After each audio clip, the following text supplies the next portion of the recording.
Welcome back to Outside View Scandals. Today we're delving into a tale of valor, betrayal and political intrigue that shook the medieval world to its core. We're talking about the fall of Rhodes in 1522 and the scandalous betrayal of the Knights Hospitaller. If you thought medieval chivalry was all about honor and loyalty, well, think again. Let's set the stage. The Knights Hospitaller, also known as the Order of St. John, were a powerful and wealthy Christian military order. Originally formed to provide care for pilgrims in the Holy Land, they evolved into one of the most formidable military forces in medieval Europe.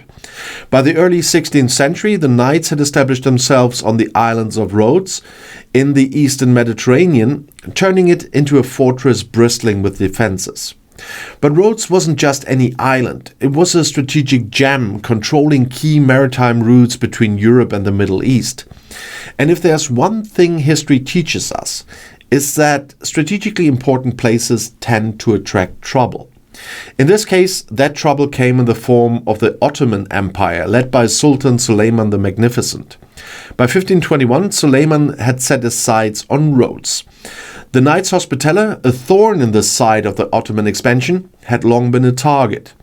But the Sultan wasn't just planning a military assault. He was orchestrating a multi-layered campaign of intimidation, diplomacy, and yes, betrayal. The Knights knew an Ottoman attack was imminent.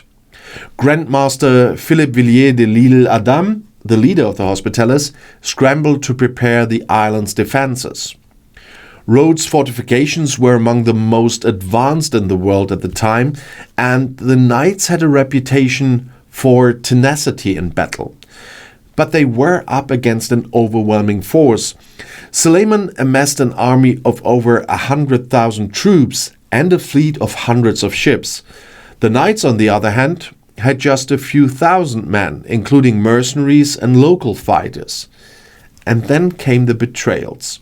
Because, of course, no medieval scandal is complete without some backstabbing. The first cracks appeared within the ranks of the defenders. Some of the mercenaries hired to bolster the Knights' forces proved, less than reliable. There were reports of mercenaries defecting to the Ottoman side, sharing vital intelligence about Rhodes' defenses. Money, as always, had a way of shifting loyalties. But the real betrayal came from within the Knights' own ranks. It's believed that certain members of the order, disillusioned or perhaps bribed, leaked critical information to the Ottomans. This included details about weak points in the fortifications and the Knights' supply shortages. And the betrayal was devastating. Suleiman's forces used this insider knowledge to exploit vulnerabilities, intensifying their assault on the island. The siege of Rhodes began in June 1522 and dragged on for 6 brutal months. The Ottoman army bombarded the island with heavy artillery, targeting the city's walls and towers. And the defenders fought valiantly, repelling wave after wave of attacks. At times, the fighting descended into bloody hand-to-hand combat, with both sides suffering heavy casualties. But as the months wore on, the Knights' position became increasingly desperate. Their supplies dwindled, their forces were stretched thin, and morale began to waver. The Ottomans, meanwhile, showed no signs of relenting. With their superior numbers and resources, they could afford to play the long game. And then came the political intrigue. Suleiman, ever the strategist, offered the Knights a deal. If they surrendered, he promised to spare the civilian population and allow the Knights to leave Rhodes with their dignity intact. It was a tempting offer and one that sowed division among the defenders. Some argued that surrender was the only way to save the people of Rhodes from annihilation. Others, including the Grandmaster, were determined to fight to the bitter end. But the decision was ultimately forced upon them.